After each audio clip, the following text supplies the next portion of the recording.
some casting news that has got people very excited this week. Lily Collins has just been cast as Audrey Hepburn in a new film about the making of Breakfast at Tiffany's.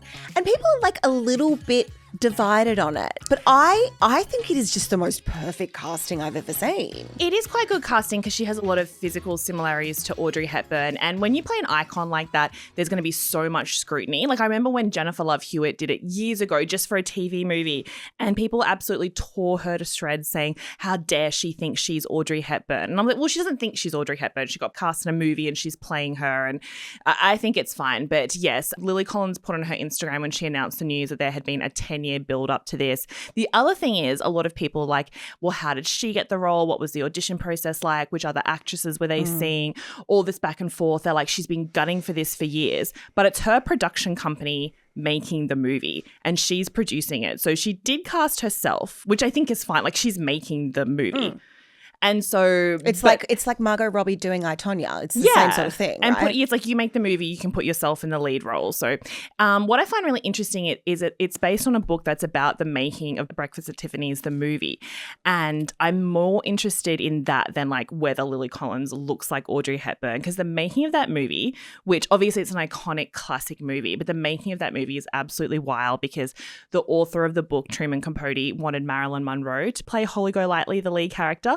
And then the studio cast Audrey Hepburn. He's like, you've double-crossed me, you've tricked me. So Audrey came into like a really volatile environment. There was that whole, that iconic scene where she looks for the cat in the rain. That was like, they only had enough rain to do one take. And it's like, she either does it or she's like out of Hollywood forever.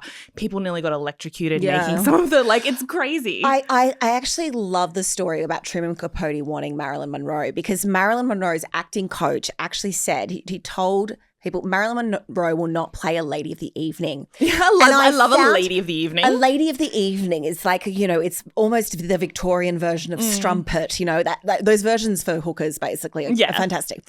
The reason I like that line is because I do feel like canonically people think Holly Golightly is the epitome of poise, grace. Like she's so often that very iconic photo of that beautiful black dress, the pearls, the crown and the long cigarette. That is like the epitome of grace and poise. And Audrey Hepburn has always filled that. But people forget that the movie is because the way she funds her life is by befriending wealthy men. Yes. But it's so interesting to me that I feel like if they did cast Marilyn, and I don't know if this is so much part of the fact that a product of the time, she would have come across as more Lady of the 90. Yeah, I guess because Audrey Hepburn those two actresses were always pitted against each other, and it was like Marilyn is like the overtly sexy one, and then Audrey Hepburn is the very stylish classic beauty. It was like Marilyn's the one you date, but Audrey is the one you marry. It was always the kind of thing. Even though both of these women like had these like crazy big Hollywood lives, it was just the way they looked, like the classic blonde brunette situation. Yeah, that's interesting at Breakfast and Tiffany's because it, on the surface level, unless you've really watched it or read the book, it does look like she just lives this fairy tale life in New York that I think a lot of us still aspire to when we think of like living in a beautiful apartment and sleeping all day with a silk mask over your face, and then like going and looking at the Tiffany's windows early in the morning dressed like a princess eating a croissant and just like and then playing the ukulele like she does out on the fire escape. Like it's all very kind of like old school New York, but they kind of didn't delve into the backstory. But I think this will be really interesting because it's just telling like a portion of Audrey's life instead of like doing a full biopic, which we've seen before. Yeah, we have seen before. I mean, Audrey's life is pretty incredible. I remember reading a biography of her when I was like 18 or something, and finding out about her life, wanting to be a ballerina, then all these problems during World War II, and she was a spy. Yes, like that's crazy. She has such an incredible story, and then even after Roman Holiday and all of her iconic movies, you've then got her work with UNICEF, her humanitarian work that she did up until she passed away. So she has such an expansive life, but I do think it's good that they're focusing on this because I feel like this, in terms of Audrey Hepburn roles, is definitely one of her most iconic ones. And anyone, even younger kids, would recognize that reference, right? Yeah, every girl's had that poster on her room at some time. Once people sort of got over the whole like, oh, Lily Collins has always wanted to be Audrey Hepburn, then I feel like the discussion this week turned to sort of like, that's a very difficult role for her to play. Will she be able to pull it off? Is this a vanity project? And I thought that was interesting because Lily Collins' career like trajectory has always really fascinated me in a way that now she's just seen as Emily Cooper, Emily in Paris. You know, she's 6 seasons on this huge Netflix show and she has kind of made that her focus for the last couple of the years. Like she shoots for Emily in Paris, then she does a lot of fashion and promo stuff, and apart from that she doesn't do much else. And I think now she's kind of written off as this like fashion girl who likes to act. But if you look back at the start of her career, she was setting herself up to be like a real serious like big studio leading lady, an award nominee, like in the like it's like the conversation, it's so different now. The conversation when she first started was like, oh, Lily Collins is going to win an Oscar one day, which she still might. But I think once Emily in Paris really took off and she threw all of her eggs in that one basket, people forgot that conversation happened because her first kind of like really big breakout role was in The Blind Side opposite Sandra Bullock. You are forgetting one of her most iconic roles before that. The baby ape in Tarzan. Oh, yes, of course. Yes, her voice role, her dad doing that. Her voice role in the thing about that movie one didn't get a lot of Oscar buzz, I don't think. And I think that is terrible because that soundtrack by Phil Collins is her one of father, the best thing ever. Sorry, continue. Yeah, so she was she played Sandra Bullock's daughter in The Blind Side, and she wasn't nominated for that, but obviously that movie went on to have, it's seen as problematic now, but it went on to have huge critical acclaim, huge box office success. Sandra Bullock won an Oscar for it, and it was very much like Lily Collins was in the mix with that. Then she went on to do Mirror Mirror, which is the Snow White adaptation, which not a critical acclaim, but it was this thing of like, oh, it's a big blockbuster. She's acting alongside Julia Roberts, one of the most famous women in the world, one of the most respected actresses. And it's this whole thing of like, okay, now Lily Collins can be in a Oscar movie and she can also open a studio blockbuster. And then she was cast as, I mean, she did Love Rosie in there, which again was kind of just a mid-level rom-com, but also a bit more kind of dramatic. So it was like she can do that. And then she was cast as the lead in the Mortal Instruments movie, which I'm sure a lot of people are like, what is that now? But those books are so wildly famous and have such a huge fandom, and they're still going now 20 years later. So when she was cast in that, it's like she is the next Jennifer Lawrence. It was like when Jennifer Lawrence got cast in The Hunger Games. It was like when Kristen Stewart got cast in the Twilight books, and then Lily Collins got cast in Mortal Instruments. And we kind of expected Mortal Instruments to go on and be this massive blockbuster franchise that ran for 7 movies.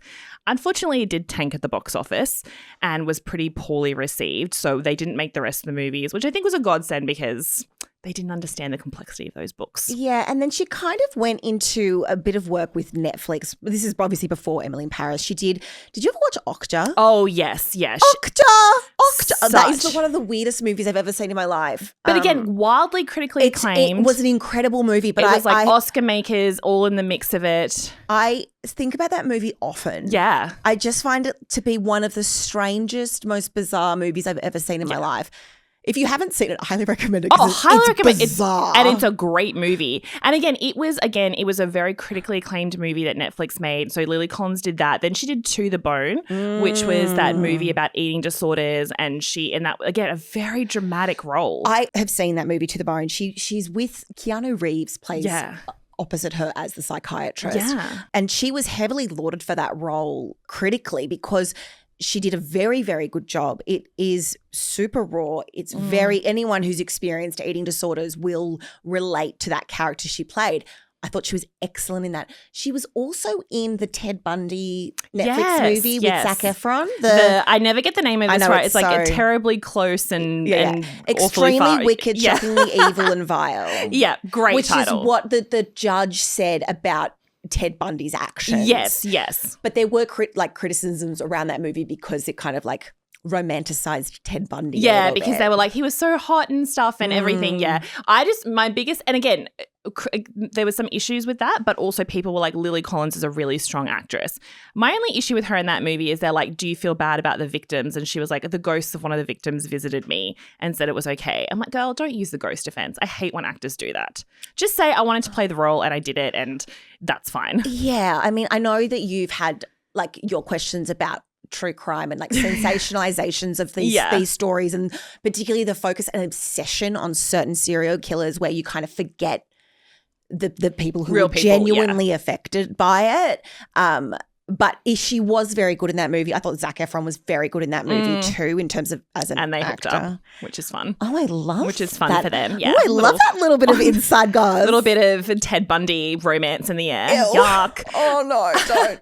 But Makes me cringe. Again, and then like having this massive conversation about like how critically acclaimed she was, how she was like, everyone's like, she is the next Jennifer Lawrence. She is the next like leading lady of Hollywood. And I don't want to diminish that she's being an Emily in Paris is a bad thing. As you know, I'm an Emily in Paris fan. And I also just wonder, because she'd been working since she was a kid, did she get to the stage where she's like, I'm going to go film in Paris for 2 months and then do like a few weeks of press, and then the rest of the year I'm going to, and she's done like, she was in Maxine, she's done a little bits and pieces, but she really has just kind of made Emily in Paris her focus. And I've seen a lot of kind of conversation from, you know, industry critics and things of like, Lily Collins opted out of being a leading lady. Lily Collins opted out of being an Oscar winner. She opted out of all these like being like the kind of foundation of Hollywood to just go and do this like almost like a gimmicky show every year. But I think that that is a totally valid career path for an actor. Like you can kind of split it into two parts. And to be fair, there have been a number of actors who have successfully done both, but you've got that sort of the ability to have like security in your role and security in a paycheck, and you know when you're shooting, you know, like there's that security, which I think for many actors is such a relief because they work on a freelance basis effectively. So they live from job to job, which for a big A-lister is not that big a deal because they're earning millions of dollars. But that is an active choice, and it's okay to make that choice. It does not mean that they are a poor performer. Yes, exactly. Like I think about like Grey's Anatomy a lot in that.